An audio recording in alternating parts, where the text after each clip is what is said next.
start.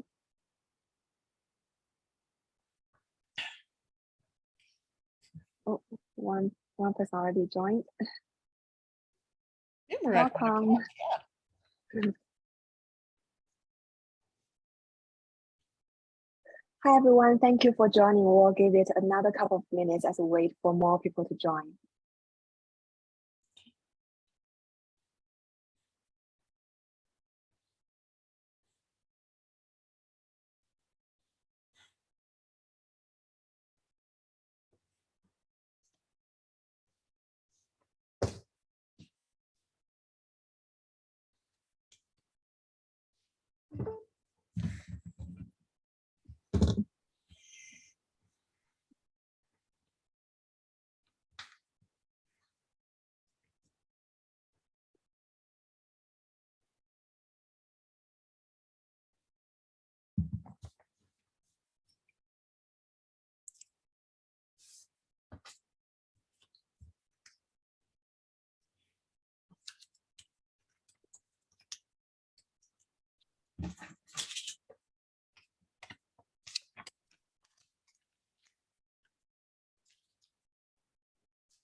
I would imagine that on a hot sunny day like today, more people are probably opting to go to the beach than Yeah. sitting on a webinar.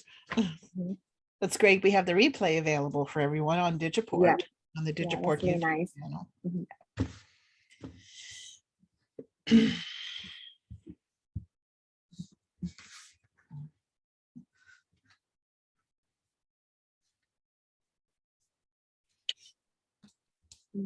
Hi, everyone. Thank you for joining. I'm Jingwen, the project coordinator with Digital Nova Scotia. Welcome to the third session for social media management programs with Shelley Bellefontaine from Atlantic Online. The first three sessions are developed by Atlantic Online, Tourism Nova Scotia, and Digital Nova Scotia. And today is Shelley's last session for social media management programs. And the next three sessions will be given by Ingrid Dion from WordCraft. So after today's session, if you still have questions on social media management or digital marketing or website development, you can schedule a one-on-one consultation with her on the Digiport website. And of course, as a Digiport website expert, Shelley will give other webinars or digital related content on the Digiport website. Okay. During today's session, we encourage you to post any questions in the Q&A box below. Please note that our session will be recorded and uploaded to the Digiport website. Okay, I will hand it over to Shelley. Hi, everybody. Thank you, Xin Wang. That was very kind of you. No problem. How is everyone doing today? I know we're recording this, so I probably shouldn't say it, but it's hot as heck out there, given that we're experiencing the summer heat wave. But hey, no better time than the present to start talking about lead generation, because our fall campaigns will be starting soon and it's time to get ready. So hi, everybody. My name is Shelley Bellefontaine, and I'm here to talk with you today about tourism marketing and lead generation for people who operate within the tourism industry. And I know it's a super competitive environment. And sometimes when we bring on digital marketing technologies, it can be a bit intimidating for people. It's an people tend to become quickly overwhelmed by the plethora of available marketing tools that are out there. But today I'm here to help you demystify some of those concepts. I'm going to talk with you about generating leads through social media. That's great, but then what do we do when we want to have those conversations with people once we have those leads in place? So we're going to talk about not only how best to generate leads using social today, but also what we can say to our new leads once they've opted in, okay? So in terms of using social media and other digital marketing tools, I'm just going to turn this off for a sec. we want to really focus on the theoretics of what we're talking about today. We're going to be, because this is an environment where I really cannot demonstrate the development of creating that ad. We're going to focus instead on the theory of that and why lead generation is so very important. And then, of course, how we can communicate with those valuable leads. Websites and phone numbers as your primary advertising tools are simply not enough. We need to have a more robust conversation, and we need to be able to coordinate our contacts with our new leads in a much more timely manner than just being passive by having even a high converting website. We have to realize that we need a tremendous amount of qualified and quality traffic coming into our pipeline, and that's known as attraction marketing. So how do we position our business and our value in front of the right people in an effort to generate those leads on a consistent basis? We have to focus on the quality traffic that can be generated through attraction marketing. As we'll be seeing today, we'll be using Facebook as a tool to generate that attraction. And no more is there, or nowhere is there a better platform in terms of the amount of data that is available for us to use when we're making our marketing pieces and our marketing programs. Facebook allows us to access the data that it has collected on its user base in a way that helps us position our business in front of the right people at the right time. So the user data that is held by Facebook is extremely powerful, and they recognize that lead generation has to be a consistent effort on our part. So they've made it a little easier for us to try to communicate with our audience, and we'll see how we can generate some of that action for our business. In terms of generating leads for our business, we have to realize that we have to cater specifically to the customer on the journey that they're on. So we have to have an understanding of the customer journey when we make any type of marketing collateral for our business. Okay, so on today, I'm going to share with you a blueprint that I use in my business that you can use today to begin generating leads for your business. And not only am I going to share the blueprint, but we're going to go over each of the tech tools that are needed in order for you to begin generating those leads through that blueprint. And I'm also going to review with you some of the digital conversations that you can start having with your prospects, and in such a way and in such a sequential way that's going to help keep everyone in sync with your business. So on today's webinar, we're going to touch on 6 topics. We're going to have a solid understanding and a discussion about the customer journey, because I believe it's super important for you to know the experiences that your prospects are having as they travel through any sales funnel that you might be establishing. So when we want to bring new people into our business, we have to consider the journey that we want them to travel, and we want them to experience as they are getting to know our brand. So understanding that sales relationship is fundamental, really, before we begin to generate leads. Next, we'll talk about why lead generation has to be a consistent business activity. Because if you're not having a consistent flow of potential new prospects coming into your business or being aware of your business, then really anything you're doing is simply just a hobby. So you need to have consistent flow of leads into your business. And then we'll review those strategies that I find work quite well. I'll share with you a sample strategy of the marketing blueprint, and it's a tool that you'll be able to take away and use in your own business. And then that'll position us to talk about how we can use the Facebook lead ads type of ad in order to generate those leads. Okay. And then it's probably not doing anyone any sort of service if once you get your leads, you don't have conversations with them. Because what a Facebook leads ad can do, or any sort of lead tool, after it brings the people into your business and makes people aware of your business, you really have to start having those conversations. And they are digital conversations, of course, but nonetheless, they are super important because it's going to help you position your business in front of your prospect, but it's also going to give your prospect the opportunity to get to know you and your business. And we all know that when people know us and like us, then the likelihood of conducting business on a future level is that much higher. Okay. So who am I?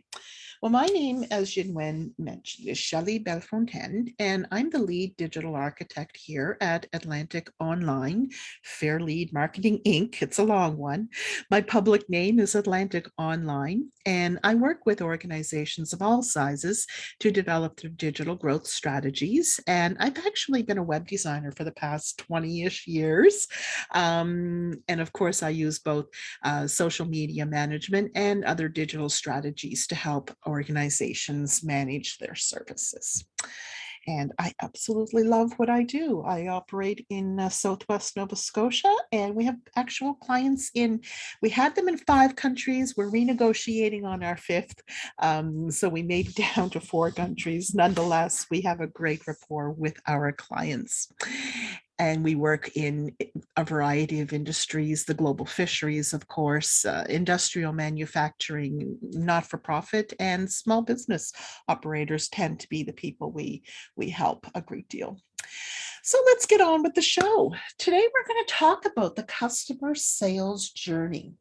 And know this and respect this first, that we have to understand the path that people travel. The path that people travel on in their quest to learn about our business is one that we can control. You're not going to be able to control how they feel. You're not going to be able to control, their perception, but you're going to be able to control what content is delivered to people along the customer sales journey, which is why it's super important that we have an understanding of that before we talk about any sort of tools that we could use to encourage prospects to move forward on that journey.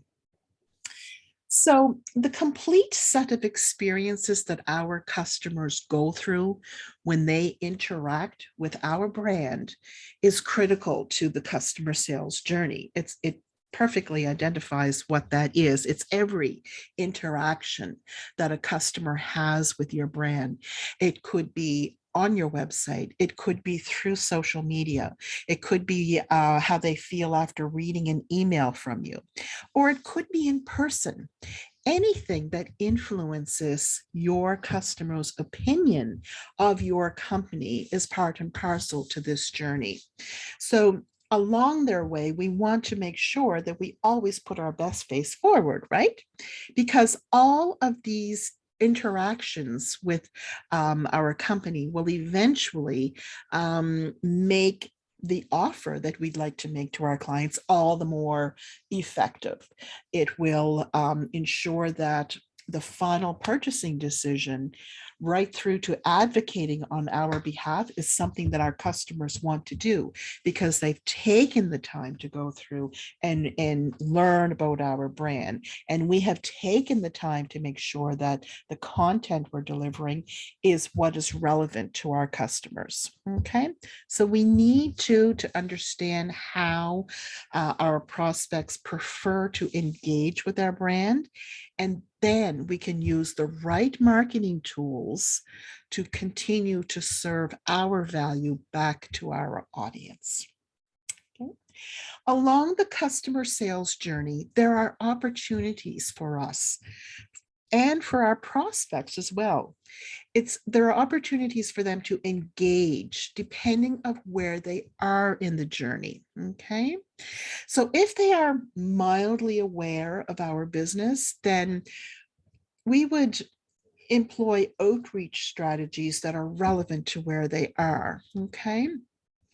Um, when we're trying to build rapport with a cold or an unknown audience, we're not necessarily going to speak to them as if they have known about our brand, and are at the latter stage of, say, the purchasing stage.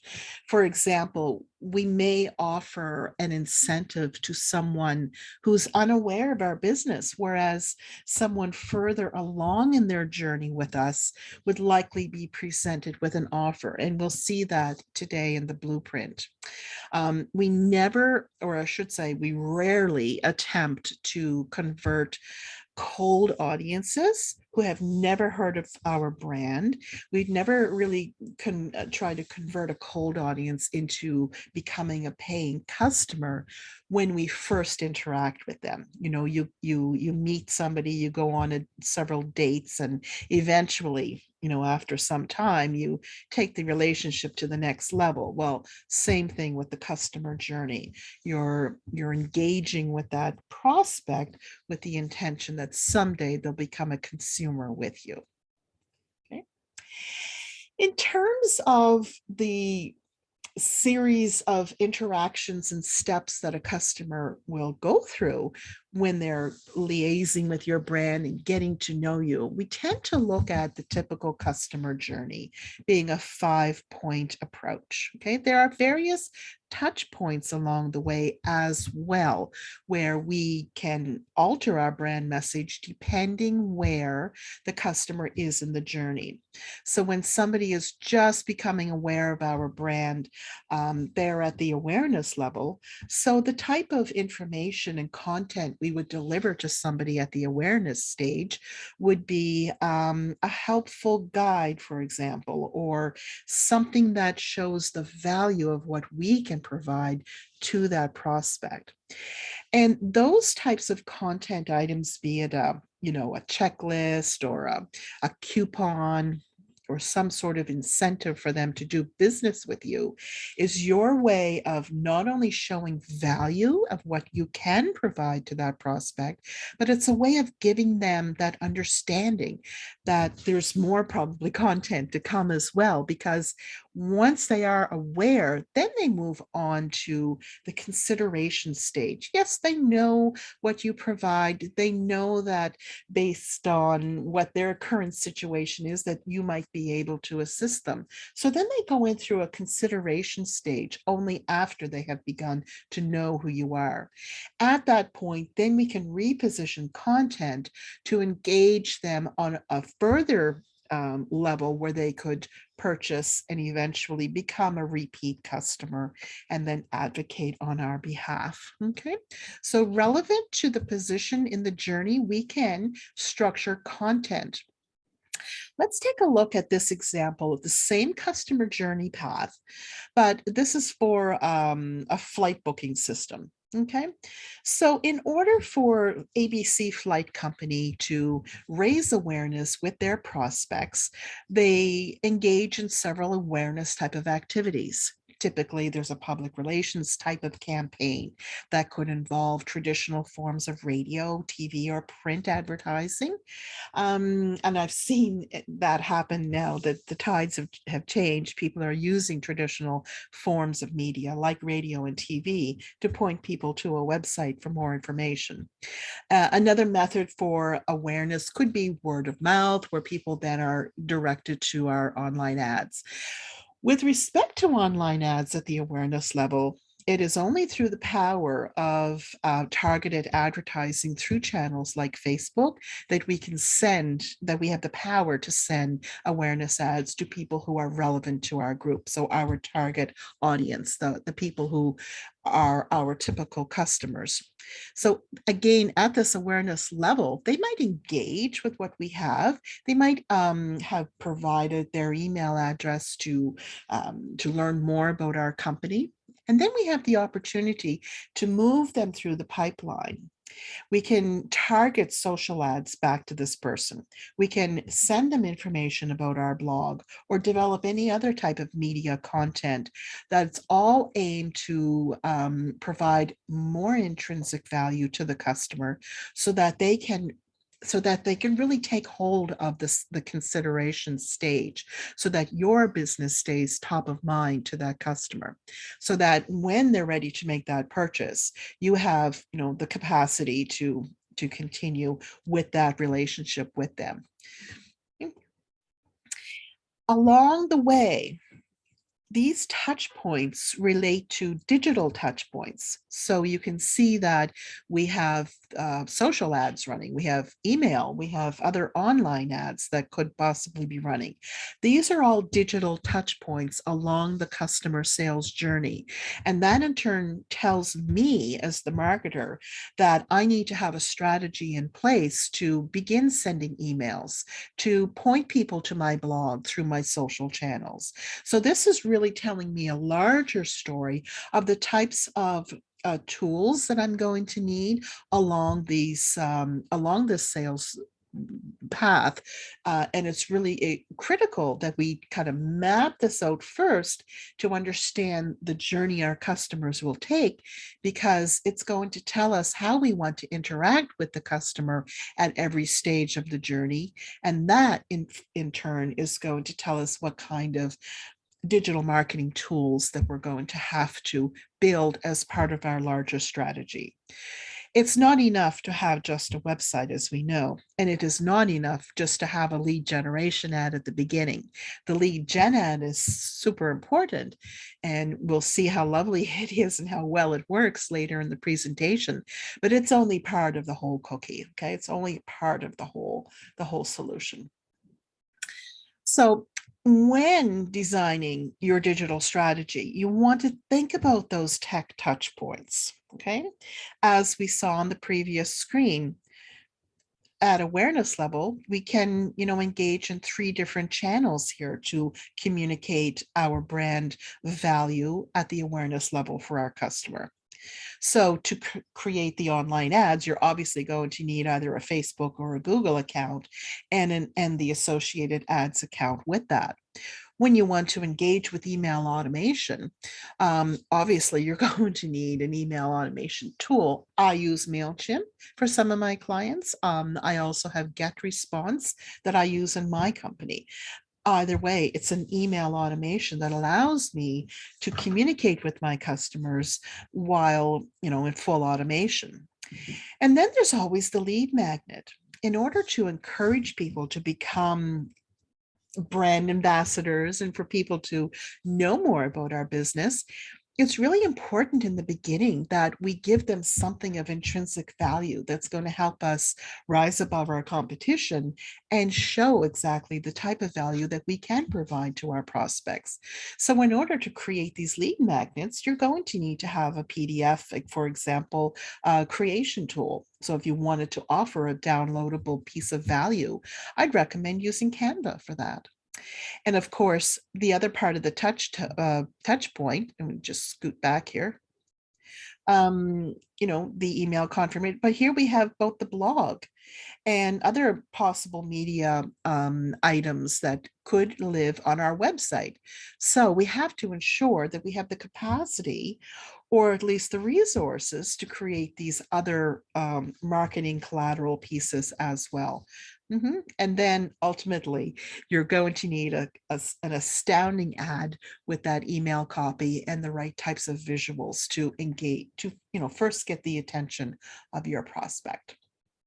Okay, so to define lead generation, it's essentially the process of generating interest for your product or your service, with the end goal of turning that interest into a sale. And in online marketing, this typically involves collecting information from your prospect, thereby called a lead, either through some sort of a web form in exchange for an item of value known as that lead magnet. So the generation of a lead is really 2-part. your prospects are giving you a little bit of information, which is their email address, but only in exchange for something of intrinsic value. And there is a huge appetite amongst the prospective marketplace that they expect to know a lot and learn a lot about your business through your lead magnet before they will begin considering a business relationship with you. So we'll talk about the different types of lead magnets that you could use for your business, but I really do think it's worth your time and effort to put in some good solid thought in developing a lead magnet that separates you from your competition and shows value to your prospect, because that will definitely help you stay front of mind with them. So we use lead generation to not only get more information about our customers, such as their name or email address or prospective customers, but we generate leads and we go through that process so that we can begin the relationship building with that customer. And this is all before you meet them. This is known as the digital handshake stage for sure. But by increasing your lead gen, you can ultimately boost your sales for your business. And you can also ensure that you build solid customer retention rates as well. Because when you digitally shake someone's hand properly in the beginning, they remember that all throughout their journey with you. Okay. And lead generation is a critical aspect of any business, no matter your size. The very first thing one should start doing when they open up a new shop or a consultancy or any sort of business is put a lead generation engine and a lead generation strategy in place and keep it running all the time. Okay. The more leads you have for your products or your services, the better chance you'll be able to convert a large pool of them into customers. Okay. And again, generating these leads has to be a consistent business activity. I actually have a go-to lead gen ad that I run quarterly. Just to top up the amount of leads that I work with. So some examples of collection tools that you could use if you're not quite ready for Facebook yet. There are other ways that you can, engage with your audience by using some of these other tools. You could have a form on your website. You could put a Google form in place. This Google form can send the results of the entry from the prospects into a Google sheet. That's a valuable resource to start with. Having an email signature link linking to a collection form is a great idea. So if you have a form on your website, put the link right in your email signature. I use Linktree that points people to everything that I have. And one of those is my email sign up. And you can use any sort of digital card. So if you're not comfortable yet with running Facebook lead ads, there are still other opportunities that you can employ to start generating leads. And you can still have those digital conversations with these people, even though you're not generating them through Facebook. Now, if anyone has not yet looked at our first two webinars, you might do yourself a service by going back and reviewing the second one in particular was how to position your business for the power of Facebook advertising.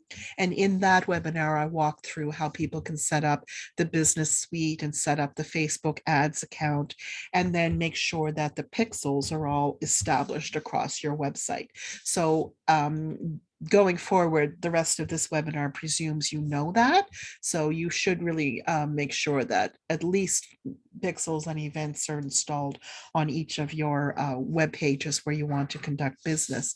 And you'll find that it'll make a lot more sense when you can see the results of your data, because that's what the pixels will do for you, or the results of your ads, sorry. So there are lots of opportunities for you to begin collecting leads.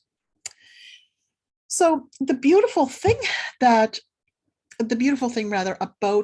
these collection tools that I just reviewed with you is that they all do a fantastic job with collecting leads, right? And that's Fantastic, but there's always a dilemma. People always ask, what can I offer as a lead magnet? Well, you know your business best and you know what value you provide. So I'm going to leave that one with you. But there's also the other dilemma that once you collect all of these leads, how do you manage these leads and where do they go? Okay, through the Facebook ads lead in particular, does Facebook own that? No.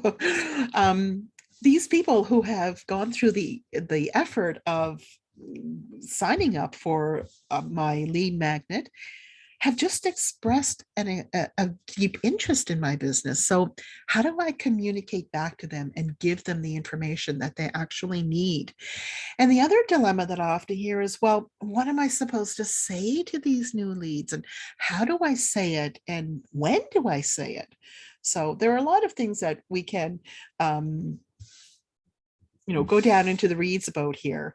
But the important thing is that your lead magnet has to be of intrinsic value, and the rest we'll work through today as well.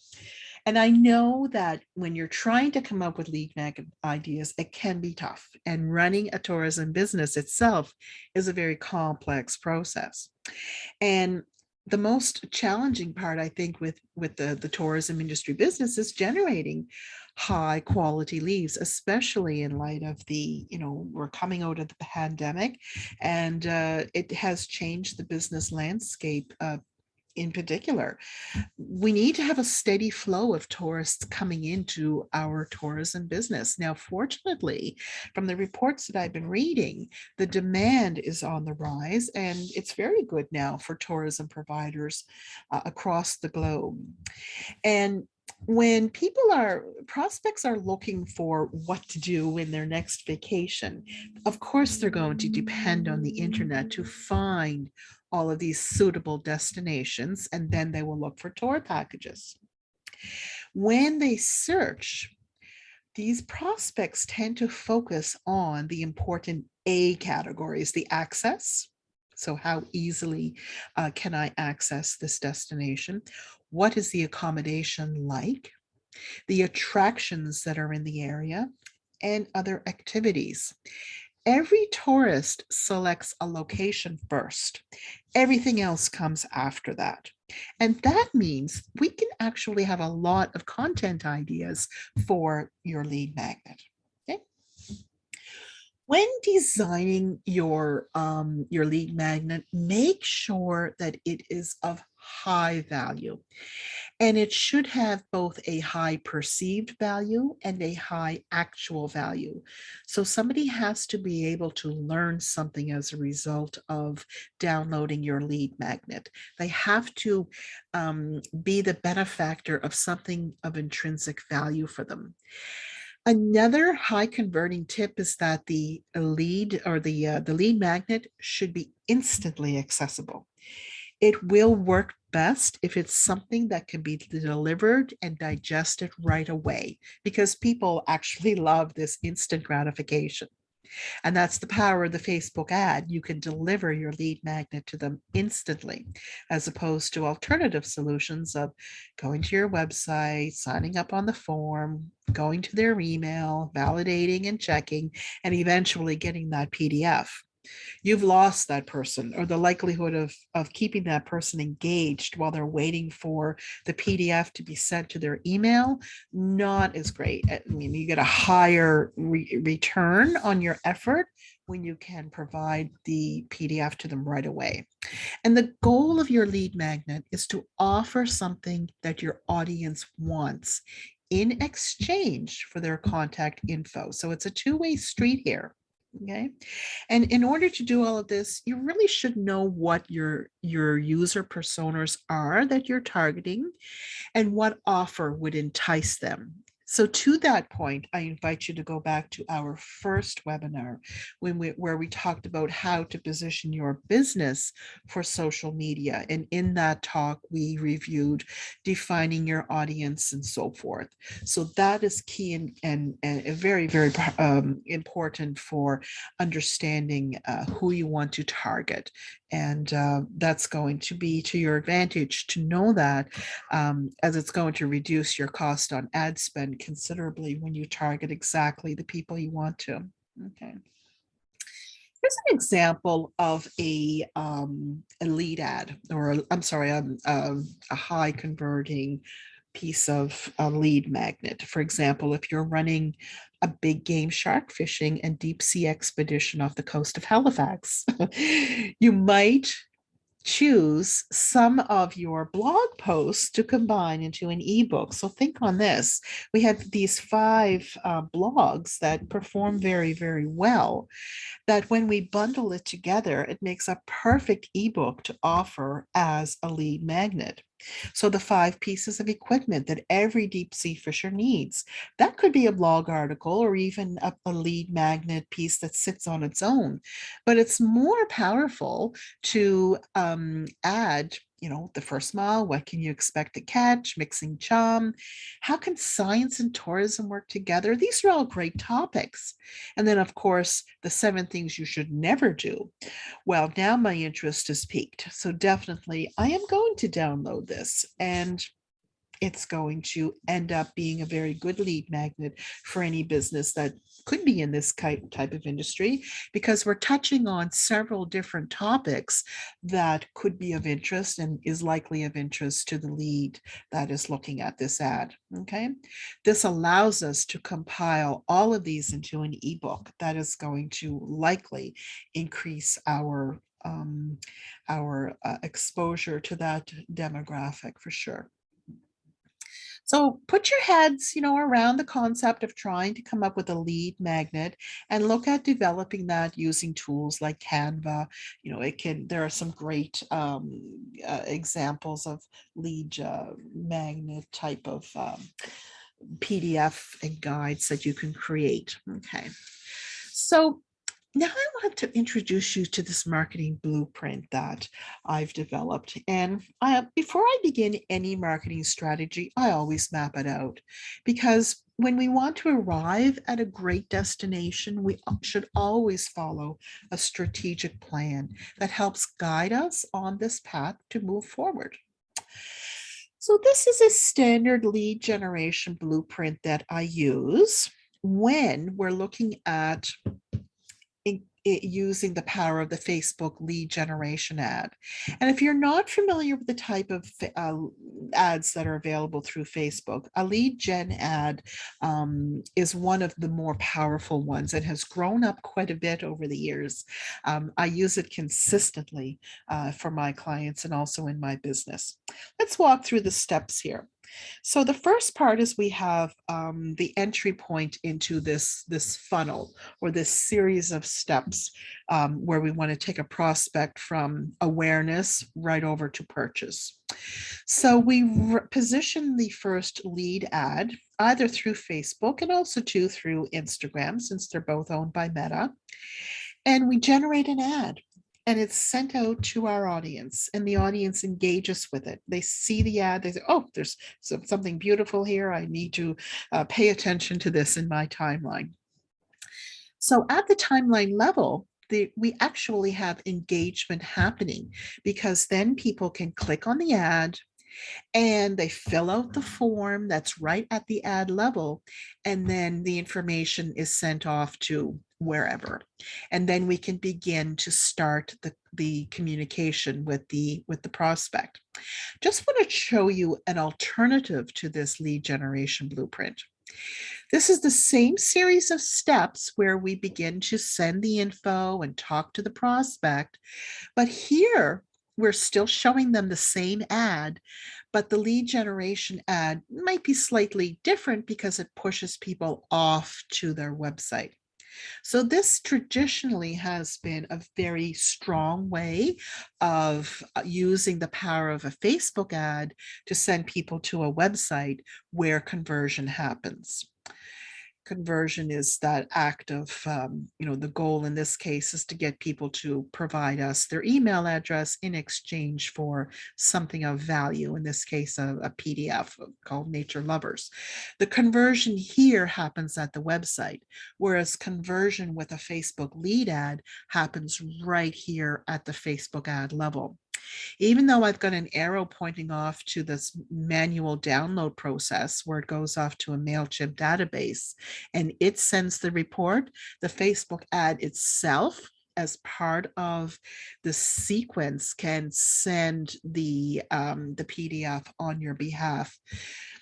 Okay. Then once we've captured the lead at this level, and once we've gone through the step of integrating a CRM system, such as in this case, MailChimp, to our Facebook environment, we can then start the conversations. We can send the report. This is the high value piece of content. And then we can wait a series of time to send the welcoming sequence and then the nurturing sequence as well, all with the intention of moving the prospect away from the awareness level to the consideration level and ultimately the purchase level. So this is, I guess, a good representation of how you can use a marketing blueprint, the series of steps within that blueprint to mimic the customer sales cycle. Okay. So with the Facebook, and then this is generating it to the actual Facebook page. So like we were able to identify all of the tech touch points earlier, there are a few tech tools that are necessary in order to develop this blueprint as well. So you should have Canva in place, or any sort of graphic design tool. We'll stick with Canva since it's so mainstream now to use that. But you can use Canva to generate a high quality lead magnet. It could be a checklist. It could be a coupon. It could be the guidelines. It's all compiled into one PDF. It allows us to provide a booklet of data of value that our customers receive once they, or our prospects receive once they provide us with that coveted piece of marketing tool, which is their email address. We'll need a Facebook ad. And again, you need the Facebook ad account, but you need to know your pixels are working and that your audiences are set. So you know exactly the target demographic you want to send the ad to. Of course, you'll need ad copy and the visual. The ad copy refers to any of the text that you use in the Facebook ad. The other tool that's needed when you want to use this type of blueprint with an awareness and engagement blueprint is some sort of email marketing tool. MailChimp is a really good tool.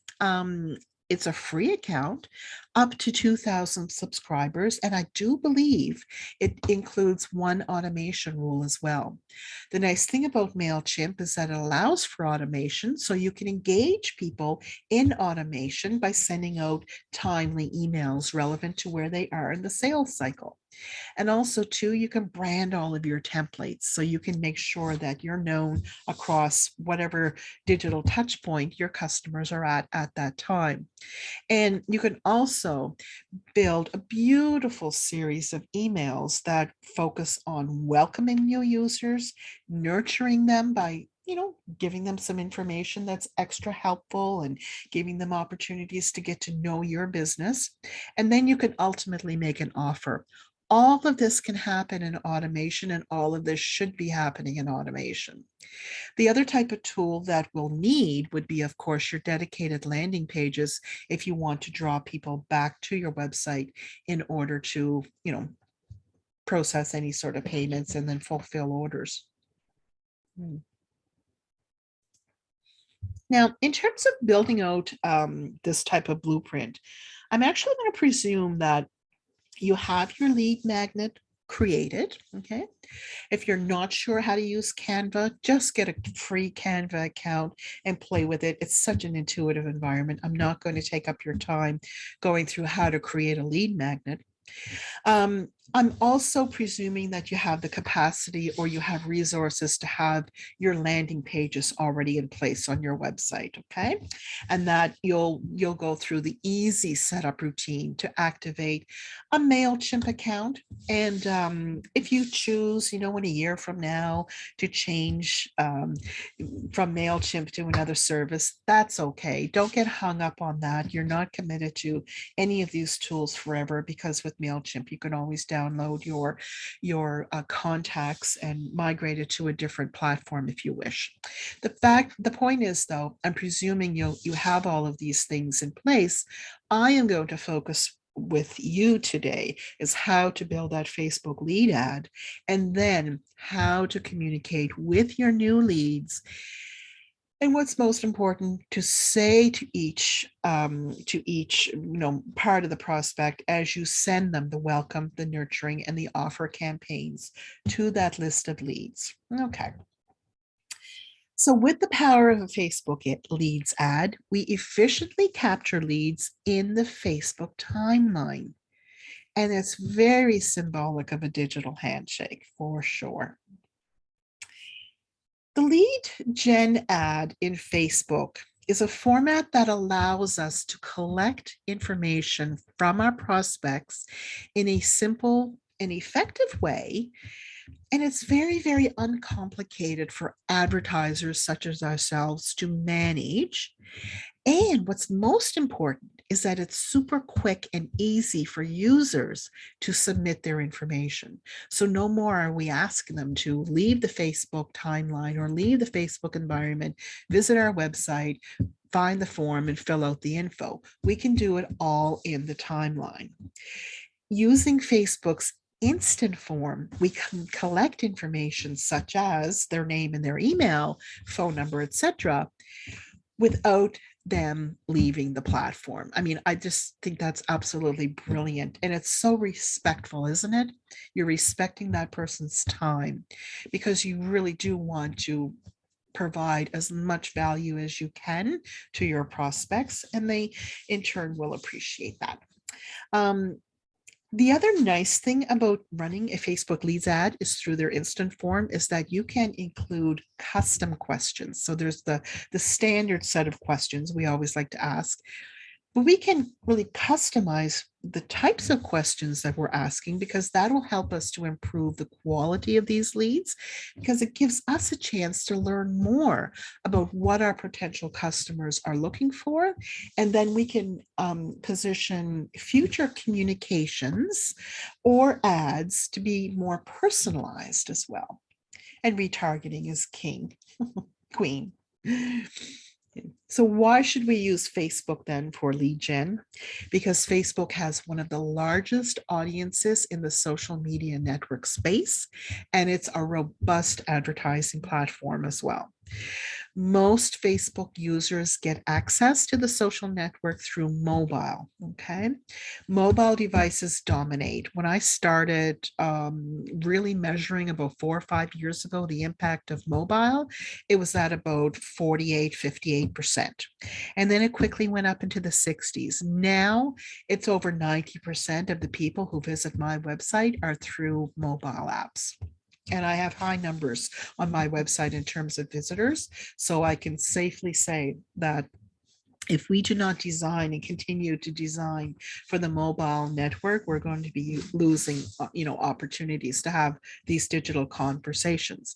So the best thing about Facebook, well, I shouldn't say the best thing about Facebook, but a great thing about the ads is that they are all optimized for mobile devices. Okay. Yeah. So the advantage here is that leads are collected at the Facebook feed level. I can't emphasize that enough because it represents that like a seamless integration of collecting leads right there in the Facebook feed. So that adds to the positive experience that we're providing to our customers as well. So how is a Facebook ad actually used from a user's perspective? Okay, first, the user will see your enticing ad. They'll see this when they're scrolling through Facebook, right? Then they're going to click on that call to action because they love that ad. It was super powerful. Yeah, and why was it super powerful? Because you went through the exercise of figuring out who your target audience is and you wrote the ad to be appealing to them, okay? After they click on your call to action, what's going to happen? They're going to fill out the information that you've requested. Okay. They're going to answer any of the common questions that you might have. And then what is great about this type of ad is that your Facebook can actually autofill some of the potential questions as well. because of the profile data that it already has. So it leaves, as a result, less for your prospects to to complete, and it increases the likelihood that they'll fill out the whole form. Okay, so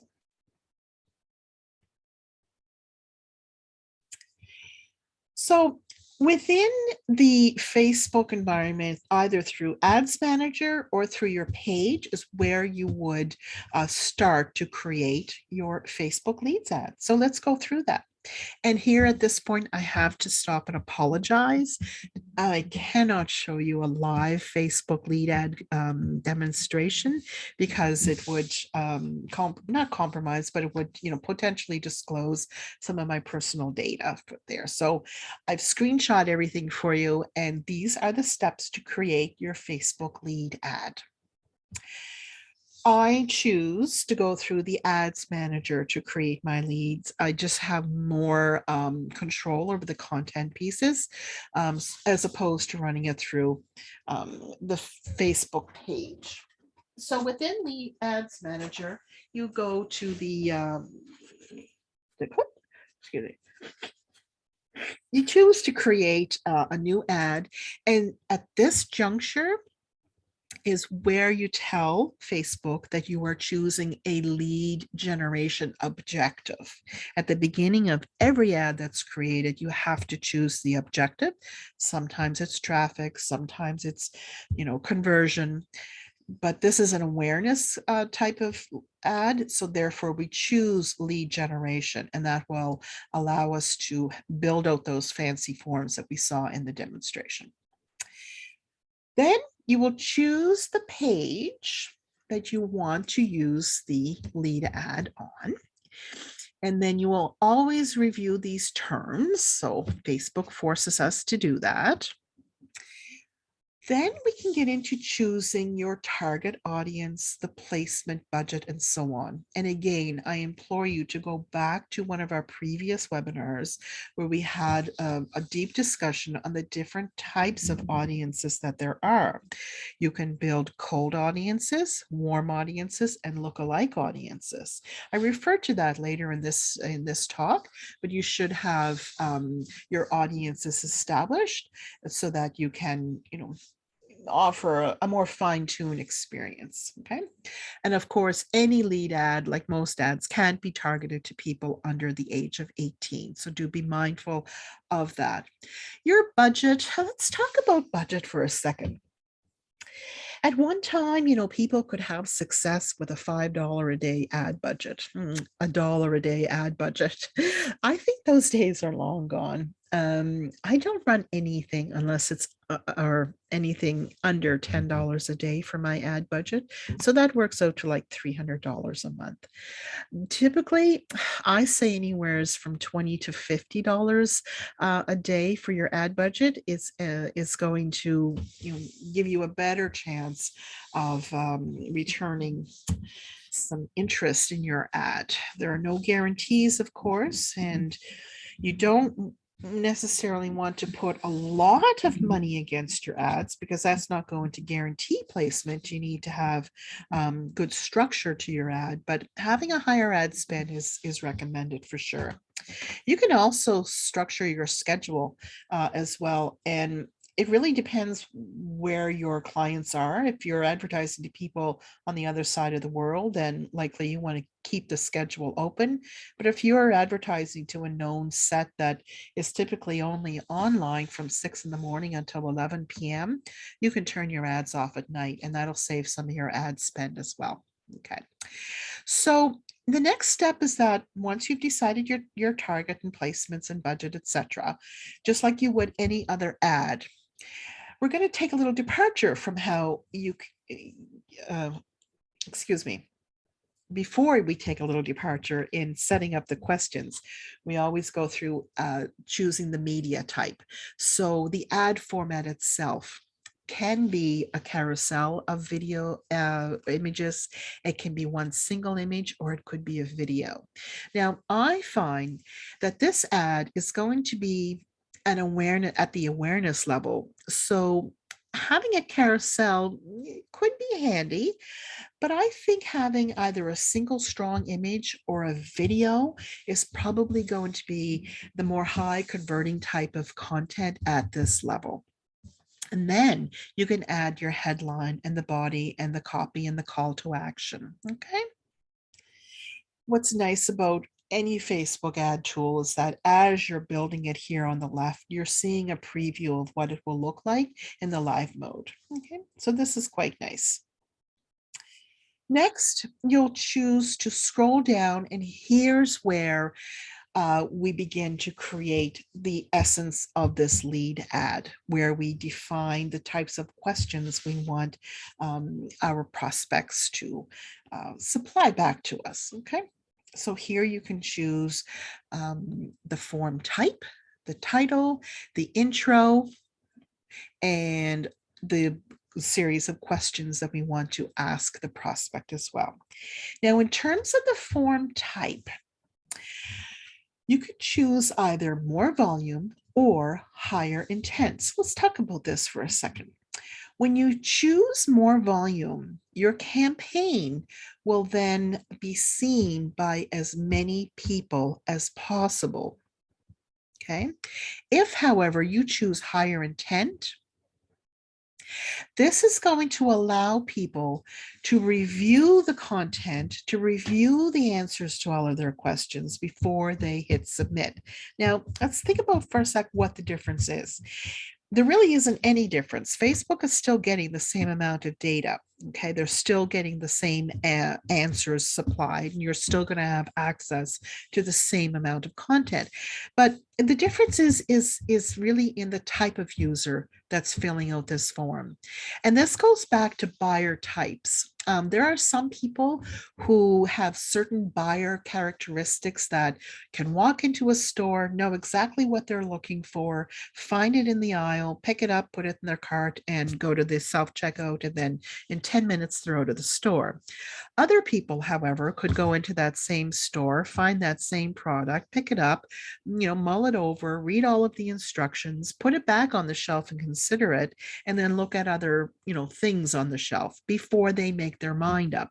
They will ultimately end up purchasing that same product, going to the store. Half an hour later, they could have secured the purchase, but it's their personality type that tells them, oh, I need to be fast and quick, or I want to assess this a little differently. And those are different buyer intentions. So Facebook recognizes that and gives people the opportunity to just zip through to more volume, or for those who have higher intention, it'll give people the chance to review everything before they hit submit. That's kind of cool. I thought that was an interesting psychographic psychological aspect to this ad that allows for higher conversions. So good, kudos on Facebook for that one. Okay, the next section of the Facebook leads ad that you want to focus on is the intro section. And this is where you can explain to the people who are seeing this ad why they should actually fill out your form. Fill out this form to receive, your free offer, or fill out this form to receive timely tips in your email inbox every Monday morning. Something to that effect. Give them the reason why they should be engaging with you at this point. And then we have the opportunity to build out the types of questions that we would like to ask our audience. There are a few different options. You could have standardized questions, things like, name, phone number, etc. Or then we can have a series of very common questions. And those common questions, the answers to those common questions can be multiple choice, conditional, etc. So things that we could ask them, are you planning on buying a new car this year? Yes. Well, if they are, then you might say, have you considered buying a Honda? And if they say no, then you can say, well, would you like to buy a Buick or whatever? So you can go through a series of logical responses as well. And you can include up to 15 questions. Now, do be careful here. Even though Facebook gives us the opportunity to stack question upon question, you might not want to do that if that's not something that your audience would appreciate, okay? So It's been proven that the least amount of time in terms of filling out a form converts into higher conversion for us. So you might want to be careful there. Next, you will want, Facebook demands that there be a link to your privacy page, and you have to be very, very clear in your privacy policy how you will be managing the information you're gathering on these new contacts. Okay. And this is a privacy policy that actually exists on your business website. Now, in a previous webinar, we talked about how important it was to verify your domain when you're trying to, or when you're using Facebook as an ad tool. Facebook will only send ad traffic from a Facebook ad to a website if that website has been validated. So do make sure that your privacy policy, which is on your website, is the actual link that you provide, and that your website has been validated through Facebook domain. The domain itself has been validated. And we have to ensure on your privacy policy that you have the clear information disclosed as to how you manage this contact information that you've just been provided with. Okay. Next is the thank you screen, where you say, yep, thank you so much. Here is your download link, or here is a call to action where we can send them off to another website. So when you click settings under the name of your form, you check too that you'd like to collect organic leads. So this can be used for both paid and organic leads. And you can also change, I think you can change the language within, oh, right here, right then settings. You can actually change the language of your choice here as well. Next, we go through, oh yes, the very last part of a lead generation ad is referred to as the completion section. And this is the power of the Facebook lead ad, because what you can do at this point is have a link for them to view the website. You can have a phone number listed there because they're on mobile to actually make a call into your business, or you could give them the lead magnet right away so they can download that lead magnet right within the form. So I know I'm long-winded. I've taken a long time to explain all of this, but really what has happened probably occurred in like 30 seconds. Somebody saw the ad on Facebook, they liked it, they clicked it, they answered the questions, they said, oh yes, I want this lead ad. There it is, click download, and there they have it. So within a span of a few seconds, you can deliver high quality to your prospect. And that is the power of a lead generation ad through Facebook, as opposed to running a regular ad that points people to your website where the form is located. Okay. So it's super easy to set this up, but there are some design considerations, of course. All right. Where do lead ads go? Just like a regular Facebook ad, lead ads appear on the news feed. It can appear in stories, articles, in stream videos, of course. It can also appear in the Facebook marketplace. And that's interesting. And then the Instagram feed and Instagram stories. Because you have the power, you can choose to have the lead ad placed in any of these, all of them, or some of them. Okay, great. Let's take a look at an example of some of the lead gen ads. This one is from WordStream. It's an email marketing company. And this actually is a video, but it's a static image, but it was one that got our attention. The tie-in, of course, is, do you need magic to improve your click-through rate? Look no further. Here's our free guide, 10 tricks to get the click. You click on download, and then their form pops up. So here's the intro section where we explain what it is that we'd like to convey about this lead magnet. With our free guide, you will learn this. And here is the Insta form where we completed the standard info. And then we have some custom questions as well. Okay.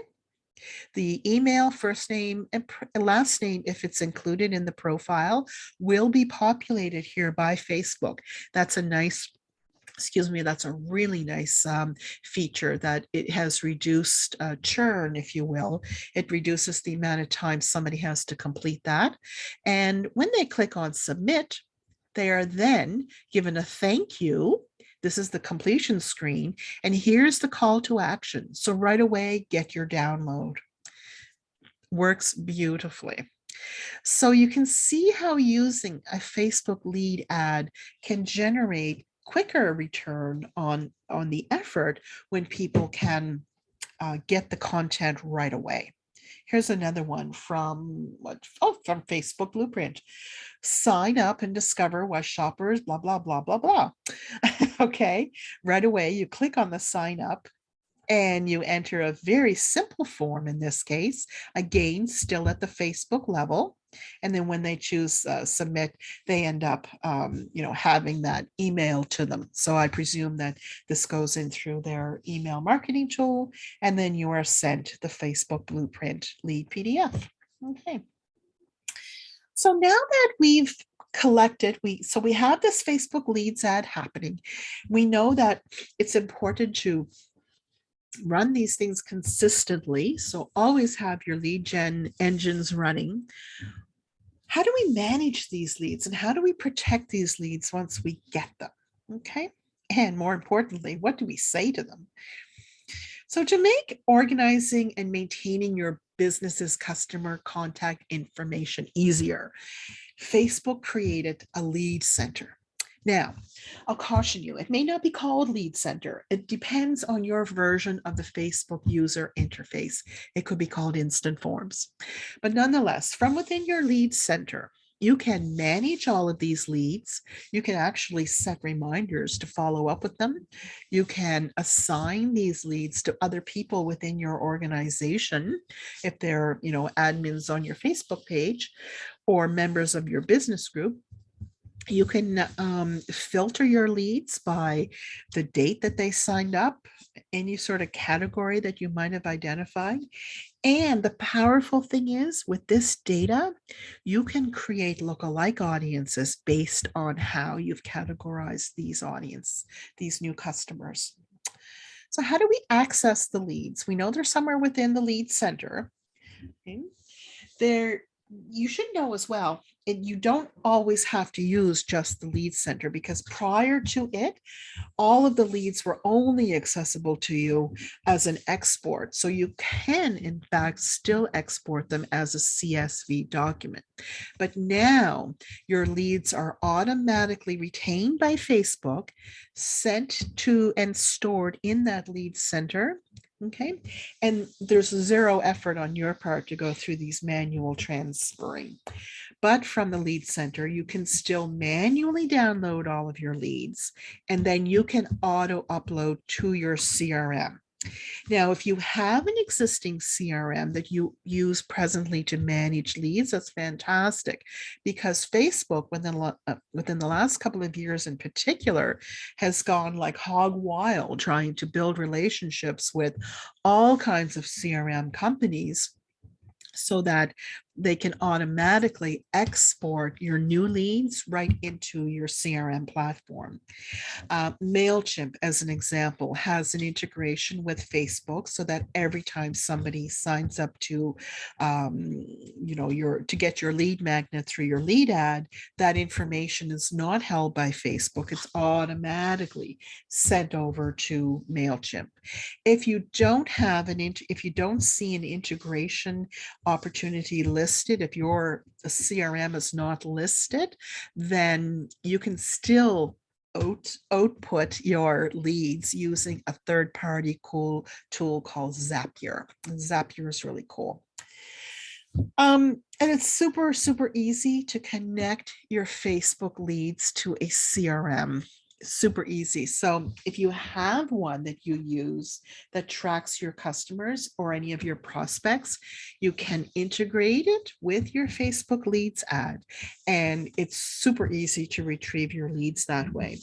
And I recommend connecting your CRM system to Facebook because it's so much easier for you. You don't have to worry about downloading. You don't have to worry about doing the upload either. And it allows you to access all of your leads in one place, right? So anytime you can remove an effort on your part and make automation work for you, then please, please do so. Okay. And of course, you have to be an admin of your page. And if you had taken us up on our previous webinars, you'll know that within Business Manager, you can assign other people to be managers and editors of your Facebook assets. And you can assign this to somebody within your organization as well. So that's how you can connect the CRM to your Facebook page. Very super easy. Within your page itself, you'll click on the publishing tools that are available, and then you'll choose the instant forms, and you'll just walk through the CRM setup section. You'll identify the CRM that you're going to connect to, MailChimp, for example. And then once your system is connected, once both Facebook and your CRM tool are locked, if you will, anytime a lead is generated from your Facebook lead ad, it will be sent to your CRM system once the form is completed. It works beautifully. And if you don't have that CRM, it's really easy to download your Facebook leads as well. You just, within your Facebook Lead Center and Business Suite, you just export the file that contains the information that people have submitted. And then you can parse that data and then upload it into your CRM system manually as well. Here are the steps if you ever wanted to pop back in and review this.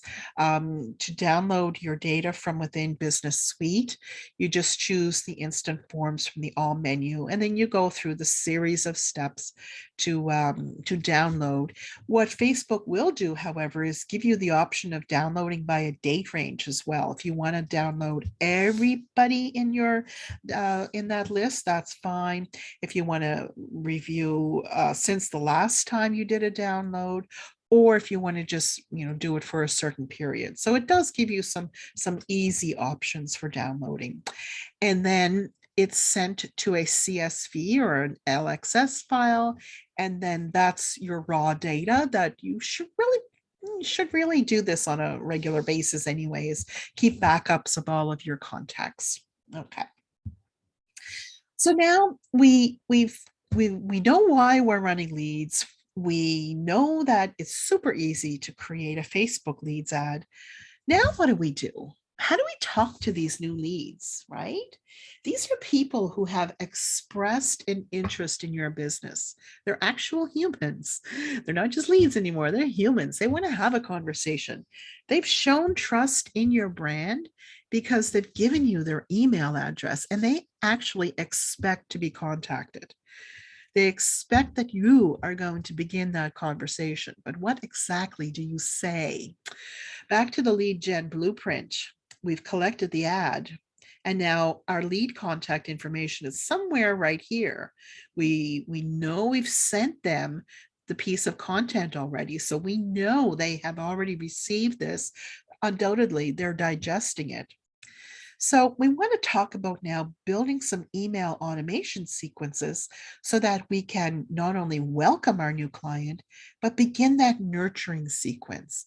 The nurturing sequence is where we continually share value with the audience so that they can get to know us better. Okay, it's a way of not so much exchanging information, but it's about broadcasting information, but it's very targeted to that specific person. So it's an opportunity to kind of speak one-on-one with that person, right? So we'll go through the lead nurturing sequences to build an email automation.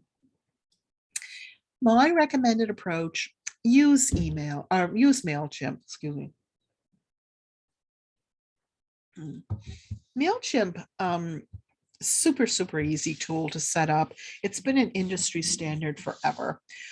So go off, and if you don't have email automation, I would suggest using MailChimp, because the email automation has to begin at the time of a new lead sign up. And we use it to send the lead magnet. And we use it also to send that welcome and nurturing and offer series as well. Some best practice tips when using email. These are important rules. Before you start sending your email campaigns, make sure that you are respecting anti-spam and data privacy laws in your area of the world. Don't go off breaking any rules. You may not get that $5 million penalty if you break a spam rule. However, you're going to be blacklisted if people continuously choose to report your emails as spam. If you don't send valuable content out in your emails, if it's just, blabby, then people are not going to engage with it. And what's easier than going through the steps of unsubscribing? Blocking and spamming. So do make sure that you're respecting anti-spam and data privacy laws. Often with the anti-spam legislation, I know within this country, we are governed by the Office of the Privacy Commissioner of Canada, and their address is listed below, priv.gc.ca. In this country, we have to clearly identify and prove at times how we have collected that information. We need to be able to show how we are storing our contact records. And in every piece of communication that goes out, we need to give the user or the recipient the opportunity to unsubscribe at any time. So those are just, some of the tools to be, or tips to be aware of with respect to following those rules and regulations. There are different rules in each country. Well, Europe has the general data protection rules, and then CAN-SPAM, I believe, is in the United States, but in Canada, it's called the anti-spam legislation is available here. So it's worth reviewing, but make sure that you send quality information that your clients will be able to appreciate, and the likelihood of unsubscribing will be reduced. Another best practice tip for email is to use a personalization token. That's something like in the subject line, put their name. So, hey, Shelley, I got one this morning. In fact, it was sent to me by a company that I work with. And the email subject line said, hey, Shelley, did you forget your headphones? And I thought, oh my gosh, how did they know? Well, they don't. It was just, good targeting, obviously, but it got my attention. And people are aware that the emails that we're getting are indeed automated, but they still do that double take when they see their name or something specific to themselves in the marketing email. And that could be in the body, the copy, or in the subject line. And that's because it makes them feel important. Anytime we say somebody's name, we get their attention, right? And they feel that the content is more tailor-made towards them and that we're speaking directly to them. So they are more likely to engage. So use personalization tokens when you're, having that conversation again. And remember your brand voice, all of your emails, all of your marketing collateral, whether it's your social media ad or your blogs, anything that reflects your business should sound like it's coming from the same brand. Your tone may change depending on the context. For example, your cancellation emails might have a more serious tone than the fun things you talk about in your newsletter, but your overall brand ethos should still be apparent.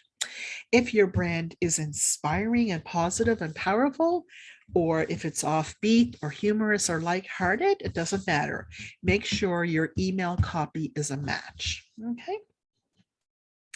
Always make sure that you stay consistent. Always have a goal in mind too. Every email should have a call to action.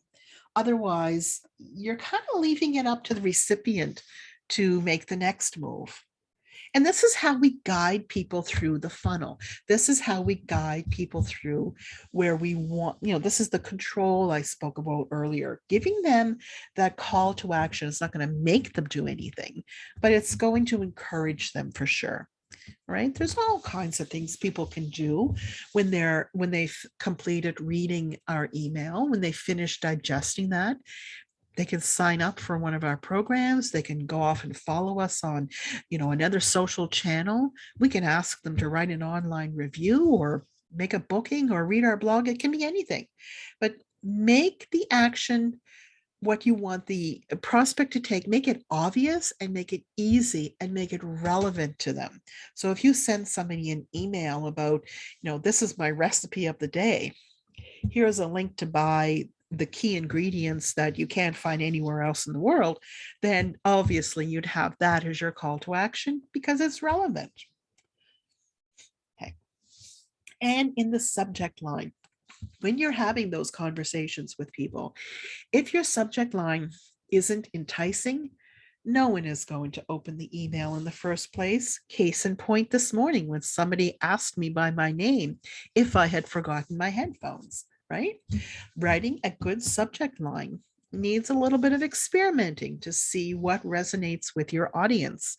I challenge you, go off when you're ready to start sending out your communications, send one email out with the subject in the subject line with their name, and you can send another email out with just a plain subject line, and then do a measurement to see which one resonates better with your audience. And I'm sure you'll find when you employ personalization that will be to your advantage for sure. Use those subject line testers to try out different things. Okay.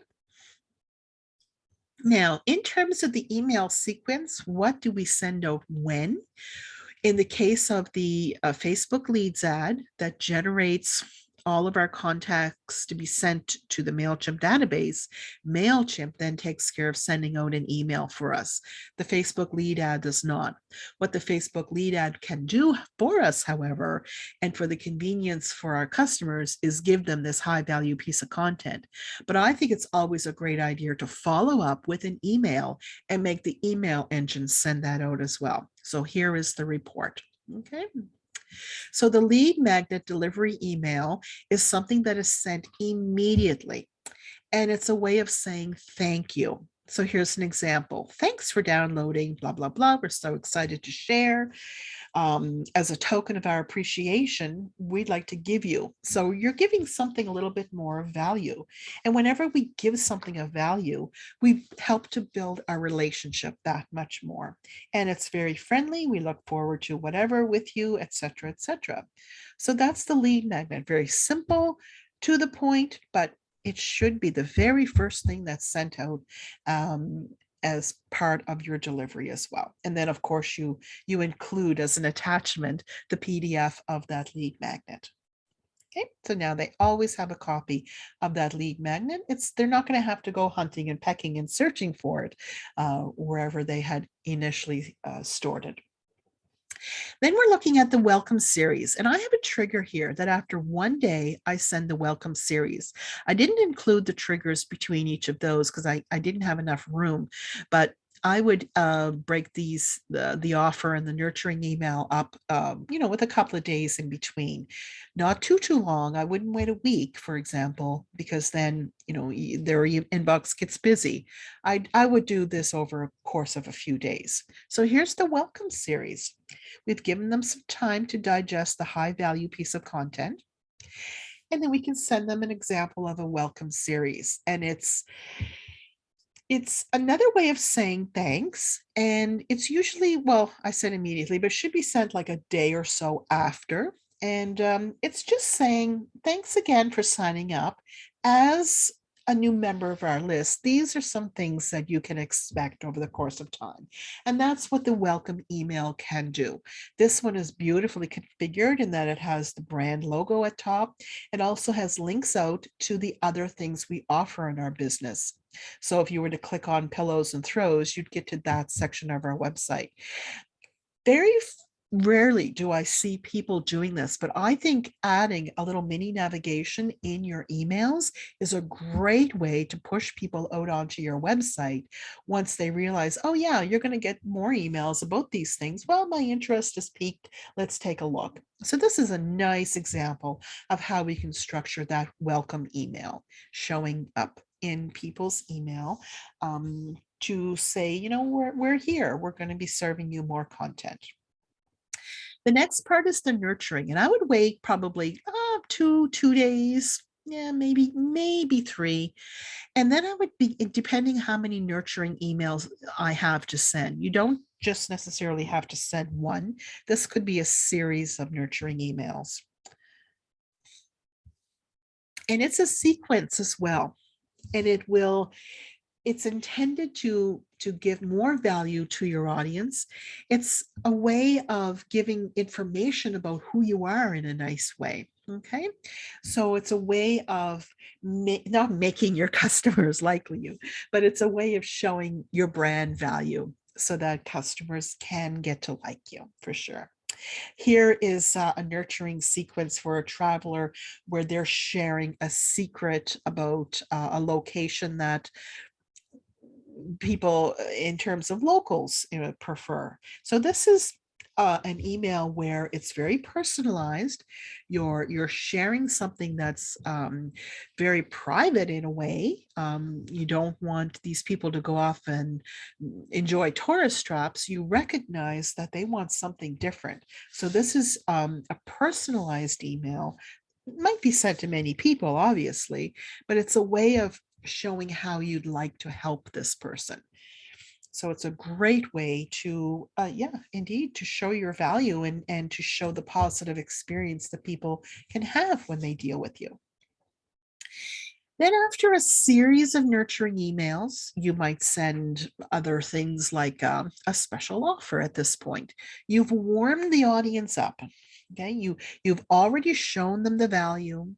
You've told them, yeah, I'm going to be sending you a few emails so we can get to know each other. And then that's what these nurturing emails are. And then by this point, you're typically ready to position an offer. Okay. This email helps you get the word out about a specific offer. In this case, it's a summer concert series. We're telling people that tickets are hard to come by, but you've got the edge. So this is something you're sharing just with your particular audience. This is not going on, this info could go on a Facebook ad, I suppose.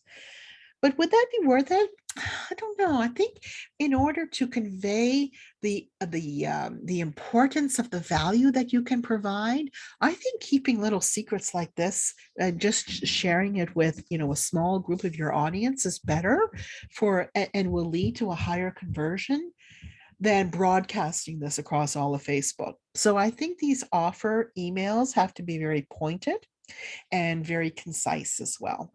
So and then it will eventually lead to this offer, and hopefully they'll take you up on this offer, and then you can in your email point them to both your website where you've got the landing page and the order form as well.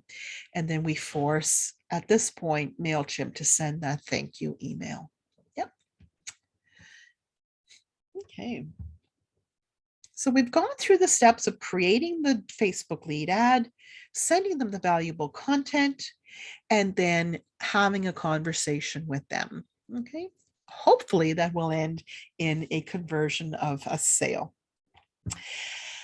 Once we have all of these, and because your lead engine is running consistently, it's really important that you don't lose momentum. You want to add these new leads back to your custom audience engine so that you can have a wider reach. And for that purpose, I recommend adding your new leads to a lookalike audience. And again, go back to one of our previous webinars, and how we position ourselves for the power of Facebook advertising talks about how we can build different types of audiences. A lookalike audience is one that's very it looks like somebody who has engaged with us. So when you think of what a warm audience is, that's somebody who is aware of our brand on some level, where we have some contact information on them, or they have liked our page, for example. A lookalike audience could also be, it's a mirror of one of our warm audiences, and it could be a reflection of that email list as an example. Okay, or people who have visited our website. But in this case, when we use a lookalike in an ad campaign, Facebook allows us to use the data that it has to show our ad to a brand new audience. So based on what people, have similar characteristics of your known audience, that's how we build up these new lookalike audiences. Okay. Very super easy. Simply take your, within the audiences section of Ads Manager, you can choose to create a new audience, and your new lookalike audience can be imported here. Okay. So use to set up the email list, and a lookalike audience will then be created based on the new leads that have just been generated for you. Okay. So this concludes my presentation for today. Again, I do recommend that you take a look at the previous webinars so that you can position your business to use the power of Facebook advertising, set up your ads accounts properly, and then take a look at setting up your audiences, and then you'll be in a great position to feed your new leads back into the established audiences and create a perpetual engine that you can use for your Facebook. Okay. So that concludes my presentation for today. Do we have any questions, Jingling?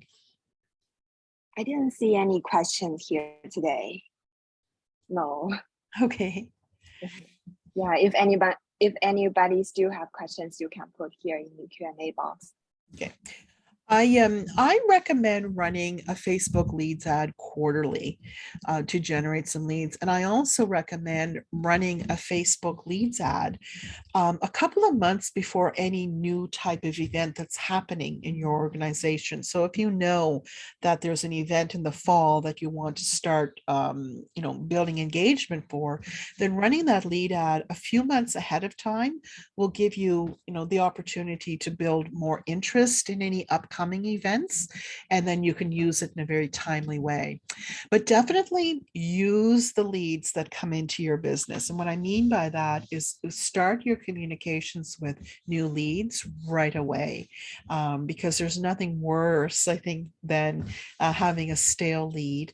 The likelihood of engagement being positive will be reduced if you don't start, having those conversations with them right away, for sure. Yeah. Okay, thank you so much, Shelley. This is a great illustration of using the tools and creating lead ads. Thank you. Our next webinar is on August 4th, Thursday at 1 p.m. And Shelley will really be missing you and looking forward to watching your future webinars. Thank you. Fantastic. I look forward to the next batch. I think we have Ingrid Dion from WordCraft, who's going to show more tactical tips about using social media and content build in particular. So that'll be fun. Yeah. And all participants, we really appreciate your time. If you don't have questions, we can end here today. Okay, thank you so much. Have a great day. Thank you, everyone. Okay, bye-bye. Bye.